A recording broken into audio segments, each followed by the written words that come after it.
Ngayon, nakikipagtungo na tayo sa ICC. Hindi, yun po yung sinasabi natin, nagiging bukas ang ating isipan, ngunit hindi po natin ginawa. Hindi po tayo nakiupo, hindi tayo nakipag-usap. Yun po yung malinaw sa lahat. Pero handa kayo noon, ngunit hindi natuloy. Ganun po ba? Marahil ho, kung meron hong tutulay, pero wala naman hong tumuloy eh. Kaya wala hong nangyari.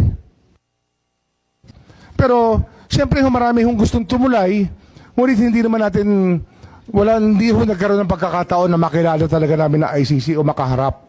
Kahit kailan po hindi namin nakaharap ang ICC. Nakipag-usap ako sa Trillanes, pinakilala niya sa akin yung ICC, yung ibang dalawang personal na ICC. Kasi nga, meron kaming usapan na ang testigo dapat protektahan. Yung testigo na ICC. Since we're in the DOJ, kinakailangan gawin namin yun. Mga Pilipino kasi mga testigong to eh. Sir, when was this po?